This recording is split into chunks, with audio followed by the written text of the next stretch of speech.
কথায় বলে অহংকারের পতন আছেই, সেটা আজ অথবা কাল। আর এই জিনিসটাই আবারও একবার প্রমাণ হলো ভাই সাহেব 2026 টি20 ওয়ার্ল্ড কাপে টিম ইন্ডিয়াকে দেখে। টিম ইন্ডিয়া দেশের মাটিতে কিছু বায়োলজিক্যাল সিরিজ জিতে তাদের মনের মধ্যে এতটাই অহংকার বেড়ে যায় ভাই সাহেব, যে ওয়ার্ল্ড কাপের মতন একটা টুর্নামেন্টে সাউথ আফ্রিকার মতন একটা টিমকে ভাই সাহেব রীতিমতো হালকায় নিয়ে নেয়। ইন্ডিয়া ভার্সেস সাউথ আফ্রিকা ম্যাচের আগেতে আমাদের ভারতীয় কিছু জার্নালিস্ট আমাদের ভারতীয় দলের ক্যাপ্টেন সূর্যা কুমারকে যখন জিজ্ঞাসা করে যে অভিষেক শর্মা 3টে ম্যাচে ব্যাক টু ব্যাক 0 রান করেছে, চতুর্থ ম্যাচেতে কি অভিষেক শর্মাকে দেখতে পাবো না তার জায়গায় সঞ্জুকে দেখতে পাবো, তখন আমাদের ভারতীয় দলের ক্যাপ্টেন ঠিক এইভাবে অ্যান্সার দেয় যে অভিষেককে জায়গায় সঞ্জু। তখন জার্নালিস্টরা আবার জিজ্ঞাসা করে তাহলে কি তিলকের জায়গায় সঞ্জুকে দেখতে পাবো, তখন আমাদের ক্যাপ্টেন সূর্যা কুমার আবার আনসার দেয় তিলককে জায়গায় সঞ্জু।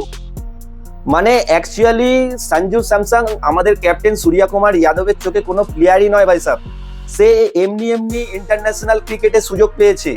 আর যেহেতু তিলক বর্মা আমাদের এশিয়া কাপের ফাইনালে পাকিস্তানের এগেনস্টে জিতিয়েছে এবং আমাদের অভিষেক শর্মা দেশের মাটিতে কিছু বায়োলজিক্যাল সিরিজের ম্যাচেতে 50 মেরেছে, তারাই অ্যাকচুয়াল প্লেয়ার। আর এই অহংকারটাকে ভেঙে চুরমার করলো ভাই সাহেব সাউথ আফ্রিকা ইন্ডিয়াকে এটা খুব ভালো রকম ভাবে বুঝিয়ে দিল যে ওয়ার্ল্ড কাপের মতন একটা টুর্নামেন্টে কবে কোন প্লেয়ার কোন দেশের এগেনস্টে কি রেকর্ড করে রেখেছে সেটা বড় কথা নয়, বরং প্লেয়ারের কারেন্ট পারফরমেন্সটাই বড় কথা।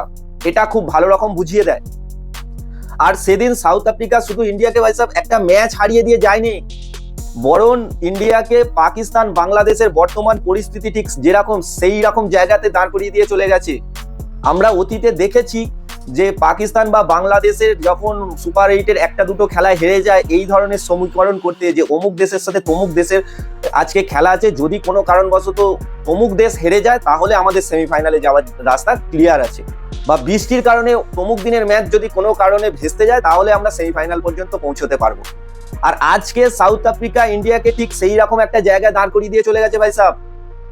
যদি লক্ষ্য করে দেখা যায় বর্তমানে আর দুটো ম্যাচ বেঁচে আছে ইন্ডিয়ার, একটা হচ্ছে ওয়েস্ট ইন্ডিজের সাথে, একটা হচ্ছে জিম্বাবুয়ের সাথে। এই দুটো ম্যাচ যদি ইন্ডিয়া খুব ভালোভাবে জেতেও, আর এইরকম একটা পরিস্থিতিতে যে টিম দাঁড়িয়ে করিয়ে দিয়ে গেছে ইন্ডিয়াকে, সেই সাউথ আফ্রিকার জন্য ভাই সাহেব রীতিমতো ভগবানের কাছে প্রার্থনা করতে হবে তারা যেন 3টে ম্যাচ ব্যাক টু ব্যাক জেতে, তবে ইন্ডিয়া অ্যাটলিস্ট সেমিফাইনাল পর্যন্ত পৌঁছাতে পারবে। বাট আমার যেটা নিজস্ব ব্যক্তিগত মত ভাই সাহেব, যেটা নিজস্ব মনে হচ্ছে এবারে 2026 টি20 ওয়ার্ল্ড কাপে ইন্ডিয়াকে এই সুপার 8 থেকেই বিদায় নিতে হবে।